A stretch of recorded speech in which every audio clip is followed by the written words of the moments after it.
दोस्तों, पुराने समय की बात है जब राजा राज करते थे।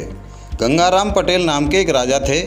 उनके यहाँ बुलाकी दास नाम का एक नाई था जो कि पटेल जी की सेवा भाव में लगा रहता था।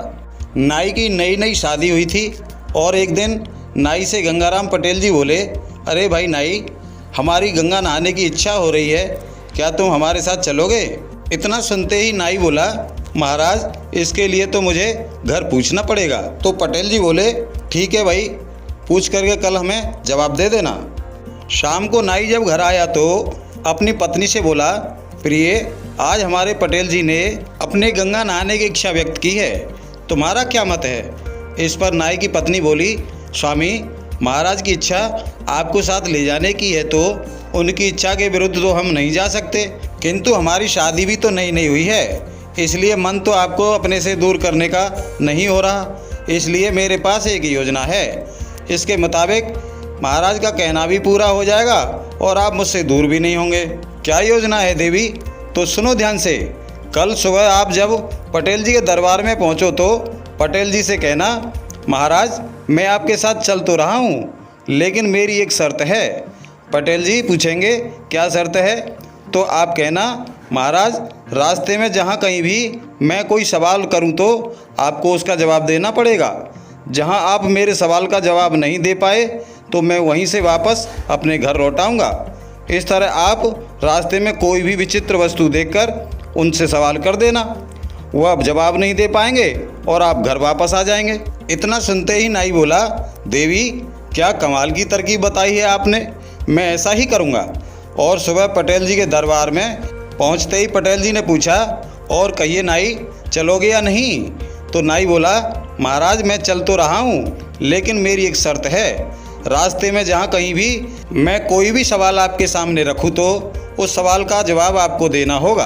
अगर आप मेरे सवाल का जवाब नहीं दे पाए तो मैं वहीं से घर वापस लौट आऊँगा।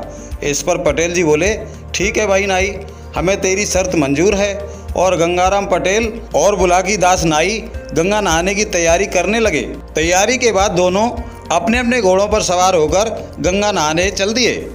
रास्ते में चलते चलते शाम हो जाती है और किसी शहर के किनारे एक बगीचे में अपना पड़ाव डाल देते हैं। और पटेल जी कहते हैं कि नाई, आज हम यहीं रुकेंगे क्योंकि रात होने वाली है, अब गंगा नहाने के लिए सुबह ही चलेंगे। इसलिए नाई, तुम बाजार जाओ और अपने लिए खाने पीने का बंदोबस्त और घोड़े के लिए दाना घास लेकर के आओ। इतना सुनते ही नाई पटेल जी से पैसे लेकर बाजार की ओर चल देता है। बाजार में पहुंचकर नाई ने अपने लिए खाने पीने का सामान और घोड़ों के लिए दाना घास लेकर पटेल जी की ओर वापस चल दिया। बाजार से निकला ही था कि उसे अपनी पत्नी की नसीहत याद आ गई। नसीहत याद आते ही कोई विचित्र सवाल सोचने लगा और सवाल सोचते हुए पटेल जी की तरफ लौट ही रहा था कि रास्ते में एक गहरा कुआं दिखाई दिया, जिस पर एक आदमी को चीरकर दो फाड़ करने के बाद कुएं के एक इधर किनारे पर पड़ी तो दूसरी दूसरे किनारे पर पड़ी देखी। तो नाई ने सोचा कि किसी मनुष्य की दो फाड़ करके कुएं पर इस तरह क्यों और किसने डाला है। नाई ने सोचा कि अब मैं जाते ही इसी सवाल को राजा से पूछूंगा, और नाई ने उत्सुकता दिखाते हुए पटेल की ओर चल दिया। बगीचे में पटेल के पास पहुंचते ही बोला, पटेल जी, मेरे सवाल का जवाब दीजिए। तो गंगाराम बोले, अरे भाई नाई, घोड़ों को दाना घास डाल, अपने लिए खाना बना और रात को सोते समय मेरे लिए 2 तवे का हुक्का भरना और मेरे पैर दबाना, तब मैं तुम्हारे सवाल का जवाब दूंगा। इतना सुनते ही नाई ने झटपट सारा काम निपटाया और खाना खाने के बाद अपने लिए और पटेल जी के लिए बिस्तर लगा दिया और पटेल जी से बोला, चलिए महाराज, आराम करिए, मैं आपके लिए हुक्का भरता हूँ और पैर दबाता हूँ और आप मेरे सवाल का जवाब दीजिए। इस पर पटेल जी बोले, ठीक है भाई नाई, चलो। और पटेल जी बिस्तर पर लेट गए। नाई पैर दबाने लगा और पटेल जी बोले, नाई, क्या सवाल है तेरा?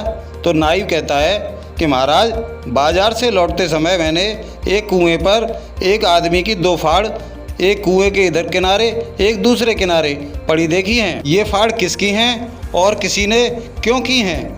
इतना सुनते ही पटेल जी बोले, बस इतना सा सवाल? इतने से सवाल के लिए तुम इतना उतावले हो रहे थे?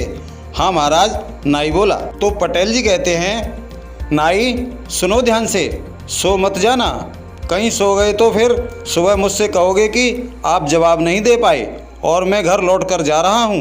नहीं महाराज, आप जवाब दीजिए, मैं ध्यान से सुन रहा हूँ। इस पर पटेल जी बोले, हे नाई, एक गांव में एक किसान परिवार था। पिता का स्वर्गवास हो जाने के कारण घर में बस माँ और उसके 2 बेटे ही थे, जिनका नाम संतोषी और असंतोषी था। दोनों ही भाई युवा थे। दोनों का जैसा नाम था वैसा ही उनका चरित्र था। संतोषी हमेशा संतोष करके चलता था और असंतोषी हमेशा तत्परता के साथ बेसब्र रहता था। दोनों भाई माँ से बोले, माँ, गांव में कोई काम नहीं है, इसलिए हम काम करने के लिए शहर जाना चाहते हैं। तुम हमारे रास्ते के लिए पुआ बना दो। तो माँ ने बड़ी खुशी के साथ दोनों भाइयों के लिए पुआ बना दिए। दोनों भाइयों ने पेट भर कर पुआ खाए और रास्ते के लिए बांध लिए और शहर के लिए चल दिए। शहर दूर होने के कारण रास्ते में चलते चलते दोनों भाइयों को दोपहर हो गया। दोनों भाइयों को फिर से भूख और प्यास लगने लगी। तो बड़ा भाई असंतोषी अपने छोटे भाई संतोषी से कहता है कि भाई, मुझे तो भूख और प्यास दोनों ही लगने लगी हैं। तो छोटा भाई संतोषी कहता है, हाँ भाई, भूख और प्यास तो मुझे भी लगने लगी है। क्यों ना रास्ते में कोई कुआं और बैठने का ठिकाना देखकर भोजन कर लिया जाए, तब आगे चलते हैं। हाँ, ठीक कहा संतोषी भाई तुमने। कुछ ही दूर आगे बढ़े थे कि एक सुंदर सा बगीचा जिसमें कुएं पर रखी हुई रस्सी बाल्टी दिखाई देती है। पानी का साधन और बैठने का ठिकाना मिलते ही दोनों भाई खाना खोलकर बैठ जाते हैं और पुआ खाने लगते हैं। असंतोषी संतोषी से कहता है कि भाई, मेरे गले में खाना अटक रहा है, तुम ज़रा पानी खींच कर ले आओ। तो छोटा भाई संतोषी पानी खींचने के लिए कुएं पर रखी बाल्टी को कुएं में फांस देता है। कुएं में भरी बाल्टी को संतोषी खींच ही रहा होता है कि असंतोषी पुओं के लालच में कि यह मर जाएगा तो सारे पुआ मेरे लिए रह जाएंगे, ऐसा सोचते हुए अपने भाई संतोषी में पीछे से धक्का दे देता है और संतोषी कुएं में जा गिरा।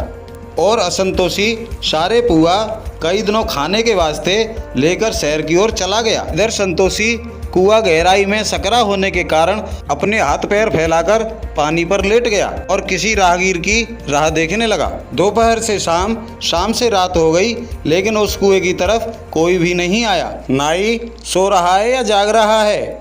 नहीं महाराज, मैं जाग रहा हूँ और बड़े ही ध्यान से आपका जवाब सुन रहा हूँ। ठीक है नाई, आगे सुन।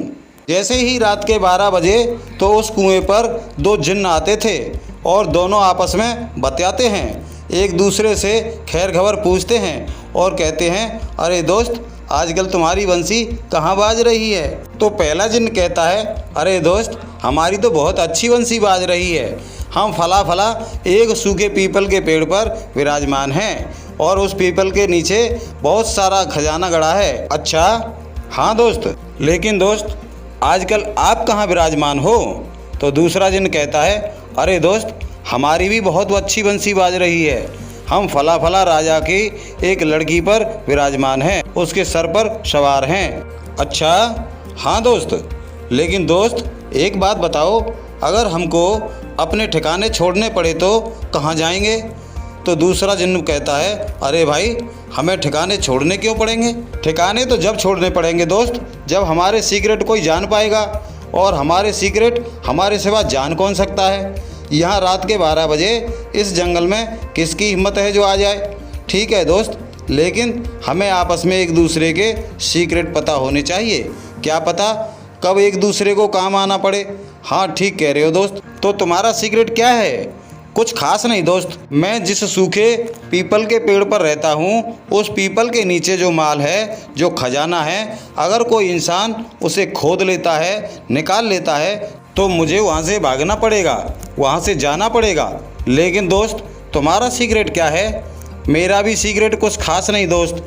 मैं जिस राजा की लड़की पर सर पर सवार हूँ, उस लड़की के सामने काला घोड़ा लाया जाए और उस लड़की के हाथों से 3 संटियाँ उस घोड़े में मरवाई जाएं, तो उस लड़की के सर से उतरकर उस घोड़े पर बैठकर भाग जाऊंगा और फिर कभी उस लड़की के सर पर लौटकर नहीं आ सकता। दोनों जिन्नों की रात भर की यह कहानी, यह सब बातें कुएं में पड़ा पड़ा बिना कुछ बोले संतोषी सुनता रहा। जैसे ही सुबह का टाइम होता है वैसे ही जिन्न अपने अपने ठिकानों पर चले जाते हैं। दोस्तों, कहानी यहाँ तक पसंद आई हो और लाइक ना की हो तो लाइक कर दीजिए। मिलते हैं अगले भाग में, तब तक के लिए आप सभी को प्यार भरा नमस्कार।